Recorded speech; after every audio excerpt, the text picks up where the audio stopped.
Izin memperkenalkan diri, nama saya Victor Melaya Putra, asal kelas X6. Di sini saya akan menjelaskan sosiologi sebagai ilmu sosial. Yang pertama ada konsep sosiologi. Istilah sosiologi berasal dari kata sosios dan logos. Sosios atau bahasa Latin berarti kawan dan logos bahasa Yunani berarti kata atau berbicara. Menurut Kamus Besar Bahasa Indonesia atau KBBI, sosiologi adalah pengetahuan atau ilmu tentang sifat, perilaku, dan perkembangan masyarakat. Ilmu tentang struktur sosial, proses sosial, dan perubahannya. Yang pertama, saya akan menjelaskan dan membahas tentang pengertian sosiologi. Pengertian atau definisi menurut para tokoh-tokoh. Menurut Max Weber, sosiologi mempelajari tindakan-tindakan sosial. Menurut Pitrim A. Sorokin, sosiologi mempelajari hubungan dan pengaruh timbal balik antara aneka macam gejala-gejala sosial. Menurut William F. Cockburn dan Meyer F. Nimcoff, sosiologi adalah ilmu tentang penelitian ilmiah terhadap interaksi sosial dan hasilnya adalah organisasi sosial. Menurut Anthony Giddens, sosiologi merupakan studi tentang kehidupan sosial manusia, kelompok, dan masyarakat. Menurut Suharjono Swekanto, sosiologi merupakan ilmu yang mempelajari masyarakat secara keseluruhan dan hubungan antara orang-orang dalam masyarakat. Menurut Selo Soemarjan dan Sulaiman Soemardi, sosiologi adalah ilmu yang mempelajari struktur sosial dan proses sosial, termasuk perubahan sosial.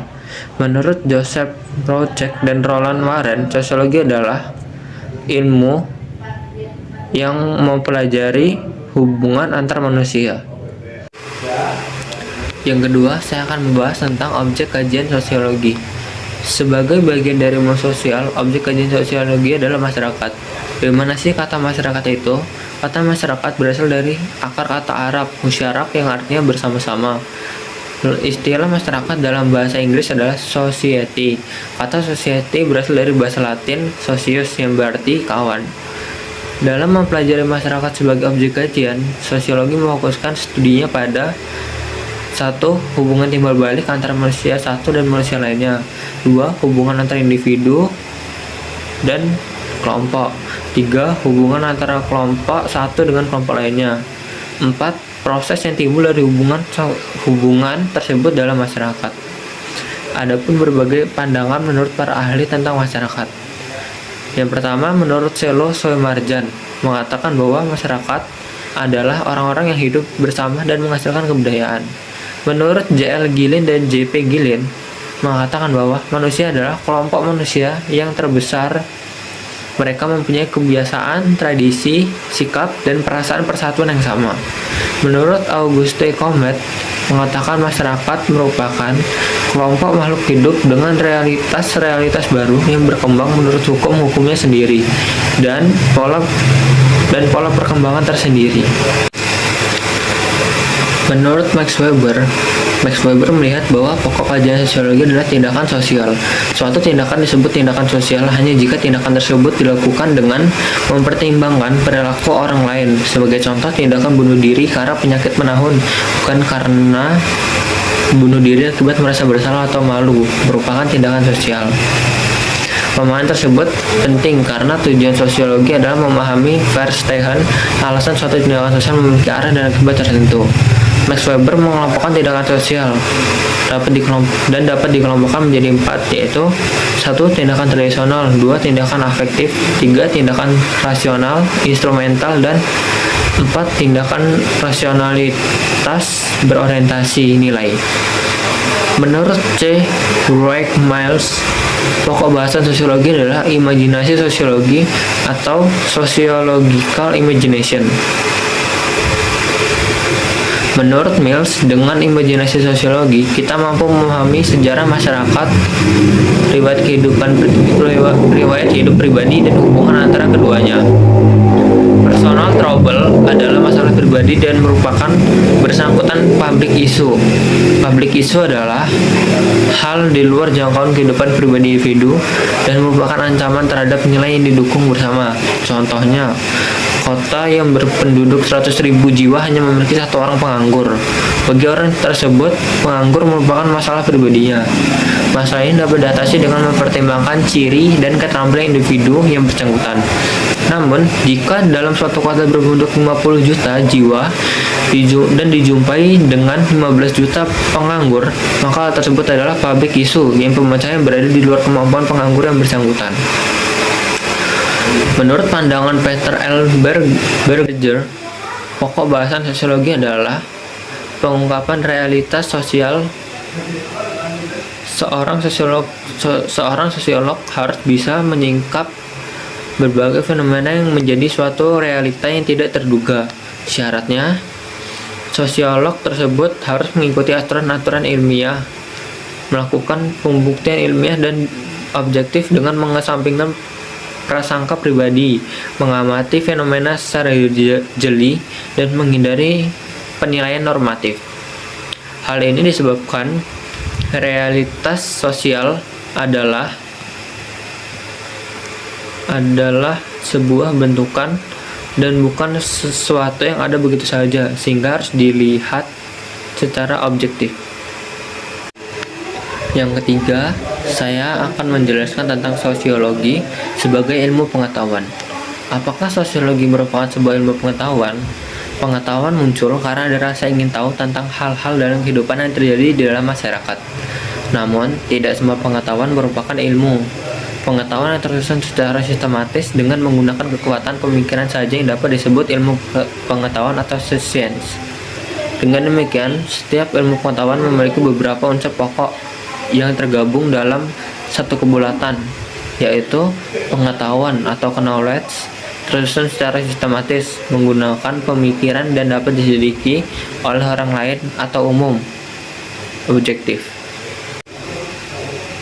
Sosiologi merupakan ilmu pengetahuan yang berdiri sendiri karena telah memenuhi segenap unsur-unsur ilmu pengetahuan. Adapun ciri-ciri sosiologi sebagai ilmu pengetahuan adalah sebagai berikut. Yang pertama, sosiologi bersifat empiris. Sosiologi tidak spekulatif dan hanya menggunakan akal sehat dan berdasarkan hasil observasi. Contoh, seseorang peneliti melakukan penelitian tentang bencana banjir yang sering terjadi di kota X dengan cara mengamati kebiasaan masyarakat kota X dalam mengelola lingkungannya. Yang kedua, sosiologi bersifat teoretis.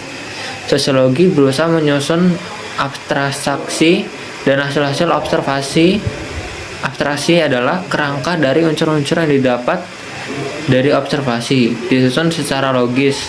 Tujuannya adalah untuk menjelaskan hubungan sebab akibat. Contohnya, ketika seseorang sosiolog sedang melakukan penelitian, ia harus memperhatikan fenomena atau gejala sosial budaya masyarakat yang diliti agar hasil penelitiannya dapat dipertanggungjawabkan secara ilmiah.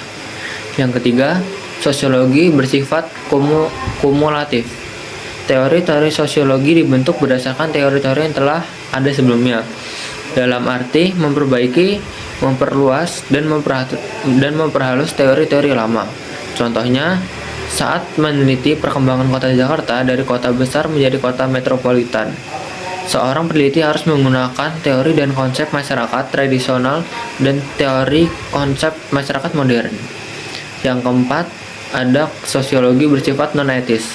Sosiologi tidak mencari baik atau buruk suatu fakta, tetapi menjelaskan fakta-fakta tersebut secara analitis. Contohnya, saat meneliti fenomena maraknya pengemis atau peminta pada bulan Ramadan, seorang peneliti tidak boleh bersikap menyalahkan subjek penelitiannya. Yang keempat, saya akan menjelaskan tentang sosiologi sebagai ilmu dengan paradigma ganda. Paradigma dapat diartikan sebagai kerangka teoretis atau theoretical framework, kerangka konseptual atau conceptual framework, kerangka pemikiran atau frame of thinking, sudut pandang atau perspektif atau pendekatan approach. Ritzer menyatakan paradigma adalah pandangan yang mendasar dari ilmuwan tentang apa yang menjadi pokok persoalan yang semestinya dipelajari suatu cabang ilmu pengetahuan. Menurut Ritzer dan Murphy, sosiologi merupakan ilmu dengan berbagai paradigma atau paradigma ganda, multiple paradigma science. Maka, berbagai kerangka sosiologi dapat digunakan untuk menganalisis kejadian sosial. Ritzer menyatakan ada 3 paradigma utama sosiologi. Yang pertama, paradigma fakta sosial atau social facts. Menurut Ritzer, model paradigma ini adalah karya Emil Durkheim, khususnya buku The Rules of Sociological Method and Suicides. Berdasarkan paradigma ini, kajian sosiologi adalah fakta sosial, baik sesuatu yang berbenda atau nyata ada material entity, dan tidak nyata ada atau non-material entity, seperti ide atau gagasan. Teori yang termasuk paradigma ini yaitu teori fungsi nasionalisme struktural, teori konflik, dan teori sistem. Yang kedua ada paradigma definisi sosial atau social definition. Menurut Ritzer, model paradigma ini adalah berbagai karya Max Weber tentang tindakan sosial atau social action. Bagi Weber, pokok persoalan ilmu sosial adalah hal mikro seperti proses pendefinisian sosial dan akibat-akibat dari suatu aksi serta interaksi sosial, bukan hal makro seperti struktur sosial atau pranata sosial. Teori yang termasuk paradigma yaitu teori tindakan sosial teori tindakan sosial atau action teori. Teori interaksionisme simbolik atau simbolik interaksionisme. Teori fenomenologi atau feromonologi, dan eksistensialisme atau eksistensialis. 3. Paradigma perilaku sosial atau social behavior. Menurut Ritzer, model paradigma ini adalah karya B.F. Skinner. Subjek dari paradigma ini adalah perilaku behavior individu yang menimbulkan akibat atau perubahan terhadap tindakan selanjutnya, khususnya penghargaan atau reward yang memacu perilaku yang diinginkan serta hukuman atau punishment yang mencegah perilaku yang tidak diinginkan. Menurut teori ini, manusia bukan makhluk bebas. Seseorang menyesuaikan perilaku terkait respon terhadap lingkungan sosialnya. Teori yang termasuk paradigma ini yaitu teori pertukaran atau exchange teori. Yang kelima, saya akan menjelaskan tentang fungsi dan peran sosiologi. Sosiologi merupakan ilmu murni dan ilmu terapan. Sosiologi merupakan ilmu pengetahuan murni karena sosiologi memiliki pengetahuan atau knowledge sistematis dan objektif. Sosiologi disebut sebagai ilmu terapan karena sosiologi menggunakan cara-cara pengetahuan ilmiah untuk memecahkan masalah-masalah praktis. Pengetahuan sosiologi telah diterapkan secara umum. Contoh, seorang sosiolog yang melakukan penelitian tentang struktur sosial suatu masyarakat pedesaan yang sedang bekerja sebagai seorang ilmuwan murni. Akan tetapi, ketika penelitian itu diteruskan dengan studi tentang cara mencegah feodalisme di daerah pedesaan itu, maka penelitian tersebut menjadi ilmu penerapan. Adapun fungsi sosiologi, yang pertama, fungsi sosiologi bagi masyarakat, yaitu 1. Untuk pembangunan. Sosiologi berfungsi untuk memberikan data sosial yang diperlukan pada tahap perencanaan, pelaksanaan, maupun penilaian pembangunan. Pada tahap perencanaan, hal yang harus diperhatikan adalah kebutuhan sosial. Pada tahap pelaksanaan, hal yang harus dilihat adalah kekuatan sosial masyarakat serta proses perubahan sosial. Sementara itu, pada tahap penilaian, hal yang harus dilakukan adalah analisis terhadap dampak sosial pembangunan. 2. Untuk penelitian. Dengan penelitian akan diperoleh suatu rencana penyelesaian masalah sosial yang baik. Di negara yang sedang berkembang, peran sosiologi sangat dibutuhkan. Berdasarkan data yang dihasilkan dari penelitian sosiologis, Para pengambil keputusan dapat menyusun rencana penyelesaian suatu masalah sosial. Contohnya adalah cara untuk mencegah kenakalan remaja dan mengatasi masalah pengangguran. 3. Untuk advokasi kebijakan. Sosiologi berfungsi sebagai basis data dan sumber keberlangsungan advokasi kebijakan dalam isu-isu publik, seperti pemberdayaan masyarakat marginal atau kelas buruh, petani, dan nelayan, atau konflik horizontal di masyarakat.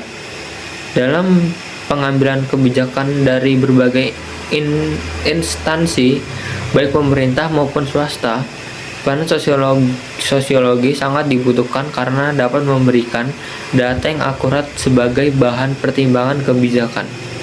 B. Bentuk-bentuk peran sosiologi. 1. Sosiologi sebagai ahli riset. Sosiolog berfokus pada pengumpulan dan penggunaan data.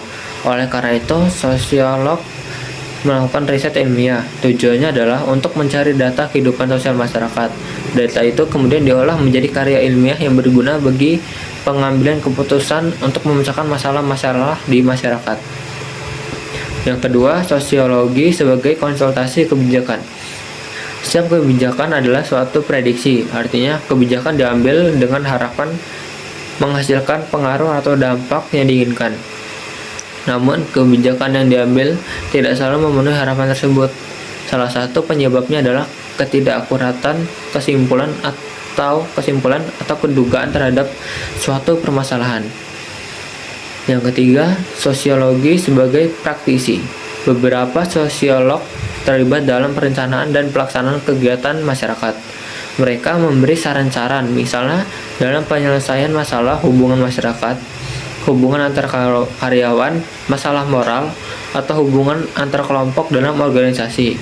Dalam kedudukan tersebut, sosiolog bekerja sebagai ilmuwan terapan atau applied scientist yang harus memperhatikan nilai-nilai budaya dan karakter kelompok yang dibahasnya karena keduanya merupakan nilai ideal. Yang keempat, sosiolog sebagai guru atau pendidik. Sebagai seorang pendidik, sosiolog berperan dalam mengajarkan dan mengembangkan sosiologi sebagai ilmu di berbagai bidang dengan memberikan contoh-contoh yang terdapat di masyarakat. Yang keenam, saya akan menjelaskan tentang hubungan sosiologi dengan ilmu lain. Seorang sosiolog sama seperti psikolog, antropolog, ilmuwan politik, ahli ekonomi, dan ilmuwan sosial lainnya, mempelajari perilaku sosial dan perubahan sosial. Perbedaan antara sosiologi dan disiplin ilmu lainnya bukan pada topik masing-masing penelitian, tetapi dalam perspektif disiplin masing-masing terhadap objek kajiannya. Psikolog misalnya melakukan analisis perilaku individu, sementara itu unit analisis seseorang sosiolog adalah masyarakat. Orang cenderung berpikir perilaku seseorang selalu berasal dari kepribadian dan motivasi yang berbeda. Seorang sosiolog juga belajar budaya seperti seorang antropolog. Antropologi adalah studi tentang budaya manusia. Seorang antropolog melihat budaya sebagai dasar bagi masyarakat, mempelajari bagaimana orang hidup dalam budaya yang berbeda dan bagaimana budaya berkembang. Sementara itu, seorang sosiolog melihat sebagai bagian dari sistem sosial lainnya yang bersama-sama membentuk masyarakat.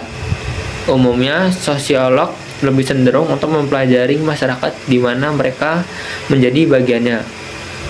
Antropolog lebih cenderung untuk mempelajari budaya yang jauh dan terpencil.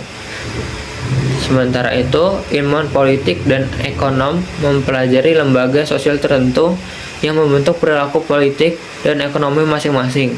Ilmu politik adalah studi tentang politik, termasuk perilaku politik, filsafat politik, dan organisasi pemerintahan dan partai politik. Ekonomi mendalami produksi, distribusi, dan konsumsi barang dan jasa. Sekian hasil presentasi dari saya. Mohon maaf bila ada salah kata atau kata-kata yang kurang berkenan di hati teman-teman sekalian dan Bapak Ibu guru. Saya akhiri. Sekian, cukup, terima kasih.